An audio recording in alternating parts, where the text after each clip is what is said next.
What's up everybody, it's Paul from Boosted Films, and in this video we're going to change the cabin air filter in this 2015 Audi Q7, and just want to give a special thanks to Flink Films for letting us use their Audi for this video.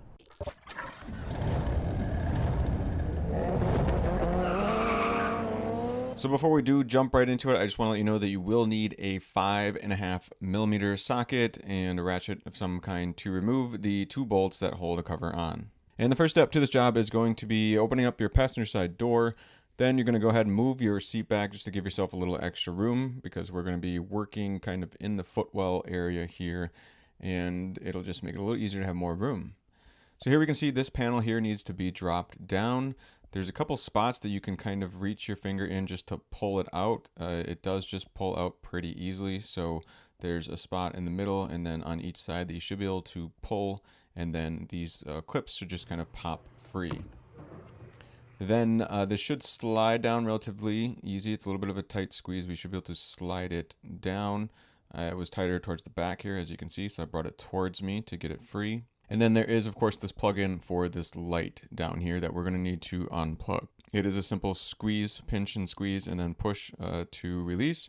I utilized a screwdriver, a flathead, to help get it free a little easier.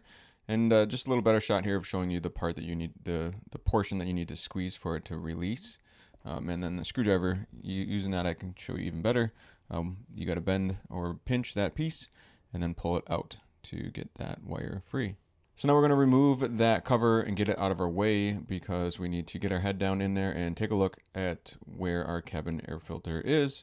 Of course, there is another cover for our cabin air filter here. It's a little bit hard to see the screw on the left side, but here's the screw on the right, and then also this screw here on the left. We just need to remove both of those screws / bolts. And again, that's where this 5.5mm is going to come into play.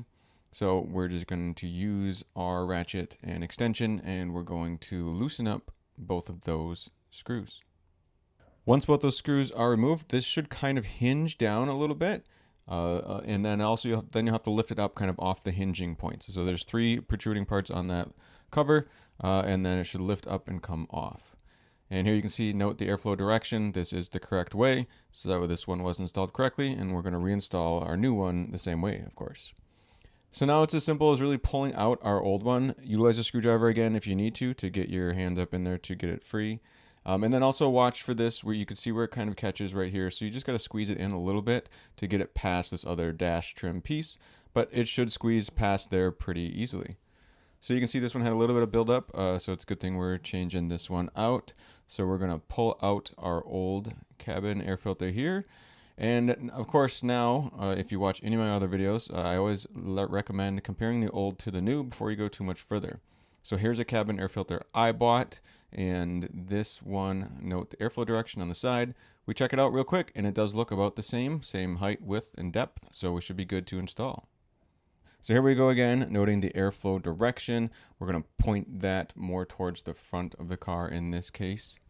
So we're going to lift it up. You'll have to squeeze it a little bit again to get it to slide back past that interior trim piece, but it should, after that, just slide up in there relatively freely. Next, we're going to take a look at that cover. I mentioned those 3 protruding parts. You can see them here. So we're going to watch for those when we go to reinstall the cover. We're going to put those in first. So we're going to kind of hinge it on those 3 pieces. You may have to hold up the filter at the same time to then slide this in place. But once it's on those hinges, it just kind of lifts up, hinges up a little bit. And of course, we're going to put those screws back in.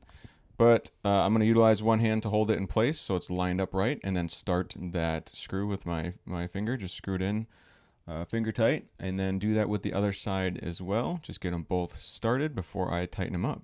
And once you have got them going a little bit, you should be able to switch back to your ratchet and socket and tighten them up. You could probably utilize a wrench as well, just might be a little more painful to get to. So I like to work back and forth a little bit, just tightening up each side a little bit at a time, and then it shouldn't need a whole lot of tightness, just a little bit. Once it's kind of flush in there, it should be good to go. So next we're just going to reinstall this other plastic trim piece that we removed. And note these 2 pointy sections sticking out here. Those are important to kind of slide this in and hold the back part up. We're going to touch on those again a little bit later after we re-plug in the plug-in for our light. And of course, that plugin should go a little bit easier than it even unplugged. It should just kind of line up and push right in. You should hear it snap in place, and it should be all set. Next, again, pointing to those pieces that stick out, and you can see this is where that one, the right side one, pushes in, and on the left side here, this one's a little harder to see, but it's behind this part of the cabin air filter blower motor stuff, but you can see where that one lines up too. So here we go, we're going to lift it up and then slide it back towards the firewall of the car. You can see that one's lined up, and now you can see this side's lined up as well. If anything, I might have to get pushed down a little bit or brought down a little bit before I push it away from me in this case. So we're going to line that up and then push it towards the firewall of the car, and then we're going to lift it up and line up those front pieces where it snaps in place. Those should all line up pretty well. And then you should just be able to gently push them up in place. And of course, you should hear them snap in as you do so. And there you have it. It should snap in place again and look just like it did before you removed it. It is nice that it is just kind of a snap in place system. Move your seat back if you want to, get it back where it was, close your door, and you should be all set. You have successfully changed the cabin air filter. So there you have it, everybody. Again, I'm just a guy on YouTube. I like to document what I do. So if I did anything wrong, or if you know a better way of doing something, go ahead and leave a comment in the comment section down below. Also, if you want to help me out, let me know if this process worked the same for your particular Audi. I know they change from year to year. I'm not exactly sure which Audis this would cover the most, but if you have a different year Audi Q7, if you could comment if the procedure was the same for you, that might be helpful for other people watching this video. And finally, I also probably have a link in the video description if you want to buy the exact same cabin air filter I use in this video. I should have a link to that in the video description as well if you want to buy one that you know fits. But otherwise, as always, this is Paul from Boosted Films saying thanks so much for watching. I just want to say that domestic violence is never okay. If you or someone you know is experiencing issues with a partner and doesn't feel safe, please visit the website thehotline.org or call 1-800-799-SAFE.